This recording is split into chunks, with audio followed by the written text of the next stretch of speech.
You know, I was born in a place where witchcraft is rampant. If you believe it or if you don't believe it, that doesn't matter, but that happens. मैं एक ऐसी जगह पर पैदा हुआ, पला बड़ा, जहाँ पर जादू टोना बहुत ज़्यादा होता है, चाहे आप विश्वास करते हो सब पे कि नहीं, लेकिन होता है.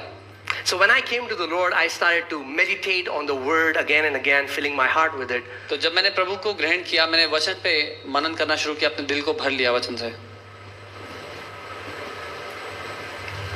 And the Bible says in Luke 10:19, "Behold, I have given you power and authority to trample on snakes and scorpions and over all the power of the enemy, and nothing shall by any means harm you." और लूका 10:19 परमेश्वर का वचन कहता है, मैंने सांप और बिच्छू को रोनने का अधिकार तुझे दिया है, और दुश्मन की सारी ताकतों के ऊपर तुझे अधिकार दिया है, किसी भी बात से तेरी कोई हानि ना होगी. So I would meditate this scripture, speak this scripture in my room. तो मैं इस बात पर मनन करता, अपने कमरे में इस बात को दोहराते रहता, not knowing when I would need it.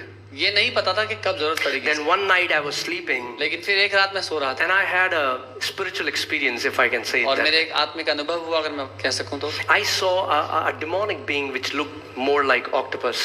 मैंने एक ऐसे Had many tentacles, something like that, small, and it came, it just ran towards me to attack me.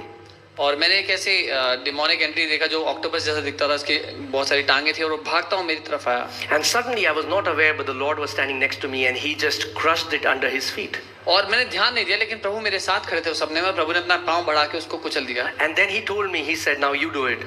और फिर उसने मुझसे कहा, अब तू इसको नाश कर. And then I crushed it and I kicked it off the mountain. और वो जिसको यीशु ने घायल कर दिया था, मैंने उसको कुचल दिया और उस पहाड़ से फेंक दिया. Suddenly I woke up. अचानक मैं उठा.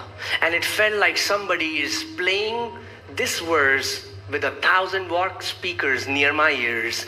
"Behold, I have given you authority to trample on snakes and scorpions and over all the power of the enemy, and nothing shall by any means harm you." और ऐसा लगा जैसे जब मैं उठा तो ऐसा लगा जैसे 1000 वॉट के स्पीकर्स मेरे आसपास बज रहे हो, कि मैंने तुझे सांपों और बिच्छुओं को रोनने का अधिकार दिया है और दुष्ट की सारी ताकतों के ऊपर तुझे अधिकार दिया है, किसी भी बात से तेरी कोई हानि ना होगी. Amen. See, think about our greatest example is Jesus. हमारा सबसे बड़ा उदाहरण प्रभु यीशु है. What did he do when he had a direct confrontation with the enemy? यीशु ने क्या किया जब उसका सामना शैतान से हुआ? तो he didn't take water and said, "यीशु के लहू की जय है." उसने पानी लेकर नहीं फेंका यीशु के लहू की जय बोल के. उसने he spoke the written word. उसने लिखित वचन को बोला. He said, "It is written." बोला ऐसा लिखा है. And that is how our Lord and Savior defeated Satan, and he gave us the same ability that we can speak the word of God, and if we do that, the way Satan fled from Jesus' presence, he will flee away from us. और ऐसा करके हमारे प्रभु ने शैतान को हराया. जो लिखित वचन था उसने उसको बोला और हमें ये उदाहरण दिया. जब हम भी ऐसा करेंगे, जो लिखित है उसको बोलेंगे, तो शैतान हमें भी छोड़कर भाग जाएगा. Amen. Amen. So I'm here to declare to you that you and your seed is going to live. Amen.